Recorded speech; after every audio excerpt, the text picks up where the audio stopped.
Katie Ullman reporting for KD Chats here in downtown Toronto with actor J.P. Manoux. What has it been like playing the character of Bryce on Spun Out? We are about 8 episodes in right now to this new multi-camera sitcom for SMITHEE that'll premiere in January. And Bryce has been evolving from just a nerdy personal assistant to really kind of, I like to think, the heart and soul of the office. Nothing can happen without Bryce. He won't let anything happen without, his say. For those who don't know a lot about Spun Out yet, how would you describe the show? It's a lot like the sitcoms that you see on TV with a live studio audience compared to Modern Family or shows that are filmed as if they were a movie. So when people say multi-camera, even though a lot of shows have 2 or 3 cameras going simultaneously, what they usually mean when they say multi-camera is a show like ours, which is performed like theater in front of an audience of about 200 to 300 people, and hopefully without a recorded or a previously recorded laugh track. Hopefully we're always capturing the actual laughs of the audience that night when we did the show. What's it like as an actor performing the show in front of a live audience? It's great. I was trained as a theater actor. I went to an undergrad theater program in college, and it was always what I enjoyed doing when I first moved out to Los Angeles. Theater with my friends, theater with producers I didn't know, and then when you do commercials and small parts in movies and TV shows, you kind of forget for a while that you are actually supposed to do this for other people to laugh and enjoy, besides just the crew. And so this is really fantastic. It's an adrenaline rush every night we do the show. We do that first pass of a scene, and we learn immediately what's funny, what's not funny, things we thought were going to work, maybe don't. We make quick changes, then we'll do a second pass right after it without rehearsal, and the audience really enjoys that because it's like they're seeing a whole nother show all of a sudden. It's a thrill. And is this the first multicam in Canada, or I don't feel like this happens a lot here? You're absolutely right. It's not the first, but I know it's been about 10 years maybe since there was a multi-camera show filmed in Toronto, at least.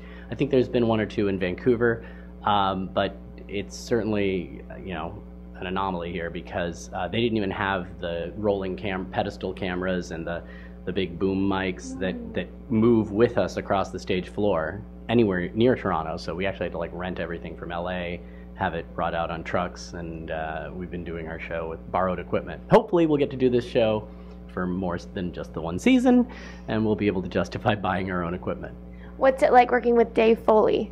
I mean, Dave's a comedy hero of mine.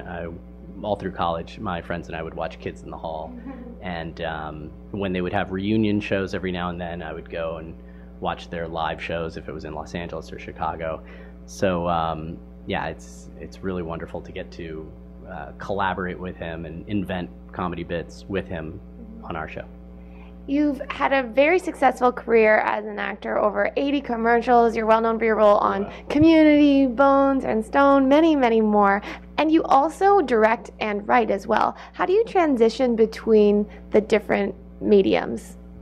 I think I'm definitely not the kind of writer that can just sit at a computer alone all day and crank out pages.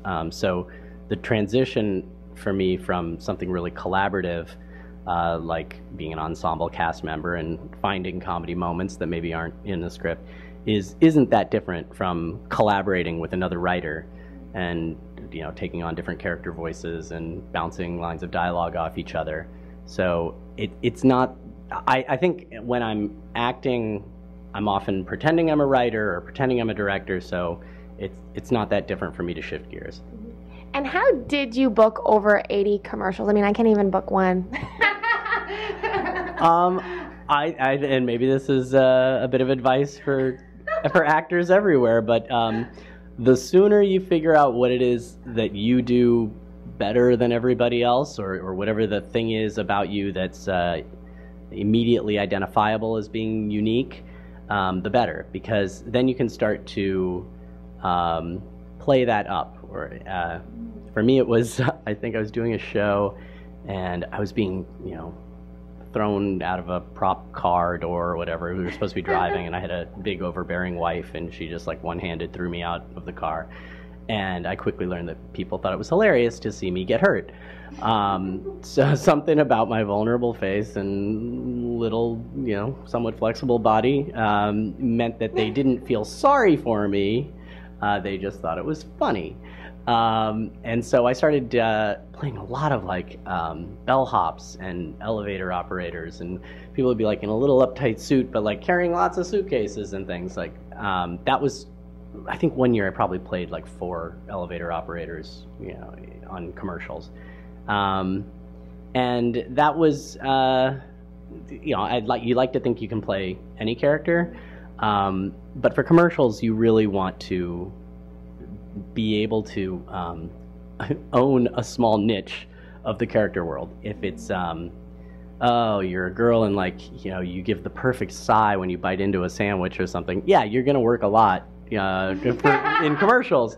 If you're especially good at putting that stick of gum in your mouth and tasting it somehow before you could possibly have tasted it, because that's the thing in commercials. As soon as the gum goes past the line of your lips, you're supposed to be it's changed my life. That'll help. But yeah, I can't tell someone, you should go through all kinds of years of acting training and you'll book lots of commercials. It has much more to do with knowing what your little superpower is, and also being able to have a little internal clock for 30 seconds, because when you're auditioning, you're basically, clearly I don't have that clock right now, talking and talking. But it helps to create in your audition a sort of beginning, middle, and end. Mm. And how have you been on 5 game shows? When I was first obsessed with television as a teenager, and I knew I wanted to be on it, even though I wasn't sure how I would go about it, game shows seemed like the fastest route to actually being on TV. So when I got my driver's license, I didn't tell my parents, and I auditioned for Wheel of Fortune Teen Week in Los Angeles. I was living in Santa Barbara. So I drove down, I auditioned, I drove back before anybody knew. And that was my first game show. And I was a Wheel of Fortune Teen Week champion. On my day. I didn't win the whole week. Well, congratulations. Thank you. I did win a trip to Tahiti. Ooh. I went with my 3 best friends from high school. And yeah, then I was hungry for more. So 3 years later, I dragged my family on Family Feud. And I got the 3rd strike every time, even though it was my idea to go on the show. And then a couple years later, some friends and I all tried out for Jeopardy. And we didn't pass the test, but I refused to say die. And I went back the next week, and I avoided eye contact with the contestant coordinators. I tried out again, still failed the test. I went back a week later, and the 3rd time, I didn't write down any answers. When the questions appeared, I wrote down all the questions, and I pocketed the answer sheet and handed in everybody else's. And I looked up all the answers at the Beverly Hills Library, because this was before there was a Google. And then the 4th time I took the test, I aced it because I cheated. Wow. And how did it go on the air? I ended up with negative $1,300. Did you have to pay that back? No. Oh. Although I do think Alex Trebek sniffed me out. He wouldn't shake my hand at the end. Yeah. But yeah, there's a lesson to be learned, Cheaters never prosper. And but I did get a lot of video out of it. If you go on YouTube, until someone makes me take it down, and you go in the search window and you type in Manoux, my last name, and the word game show, it should pop up. And I think you can see my moment of glory on Wheel of Fortune, my misery on Family Feud, and the absolute debacle that is Jeopardy. And is your license plate actually IMDb me? It is. When I got a car 7 or 8 years ago, I'd never had a vanity plate before. I thought it was pretty douchey, kind of a terrible thing, and so common in Los Angeles. But I had just bought the most kind of generic, iconic Hollywood car. I had a silver Prius. And so I was curious and typed in some possible license plates, and IMDb me was available. I realized if I didn't get it, someone else would.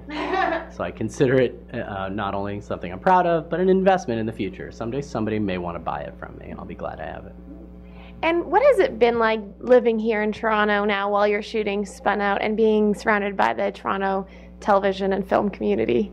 Well, I'd worked in Toronto on and off for the last like 5 years, doing some Disney shows that filmed here, or one Disney show, Aaron Stone. That was for Disney XD, but it aired here on the Family Channel, and we shot it here in Toronto. So I knew some of the crew members that I've come across again when I would guest star on Warehouse 13 or other shows here. So yeah, it's a smaller community than Los Angeles. But if you go to LA, it feels like a small community there too. You see the same camera guys, the same sound guys, you know, kind of wherever you go. I love Toronto, especially in the summer, and I'm very lucky that I get to work here in the summer on Spun Out, and then go back home when it suddenly becomes freezing here. So yeah, it's great. And what are your goals for the future in terms of acting and writing and directing as well? Well, I hope Spun Out runs and runs and runs, because there's nothing I enjoy more than multi-camera sitcom, and this ensemble is fantastic. Paul Campbell, who's on Battlestar Galactica, and Dave Foley, of course, and then we have some new actors, faces you might not know yet, but hopefully you will soon, who have picked up the format brilliantly. Darcy Michael has never done sitcom before, but as a stand-up comedian, you know, he's incredibly confident and has his own comedy voice.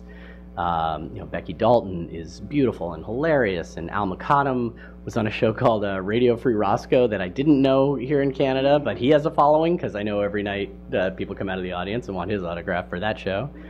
Holly DeVoe is a girl you are going to see a lot of in years to come. Very talented, very young. Her future is bright. And who am I leaving out? I guess that might be all of us. I think that's the gang. Yeah, hopefully that'll go for a long time. And then I've got a few projects that, you know, are in various stages of completion, screenplays and TV pitches, and we'll see where those head as soon as I have a little more time. And directing-wise, I hope to direct our show in the second season, and anything else that, any other opportunity that is afforded me. And where's the best place to follow you and all of the exciting things you're working on online? jpmanoux.com. It was so Web 2.0 miserable for years. It took me forever to upgrade it so that it actually works on our nifty little phones. But it does now, so please go to jpmanoux.com, and otherwise at jpmanoux on Twitter. Okay. Thank you so much. It was lovely seeing you again, and best of luck with Spun Out and all of your upcoming projects. Thank you, Katie. I'm Katie Allman reporting for Katie Chats here in downtown Toronto.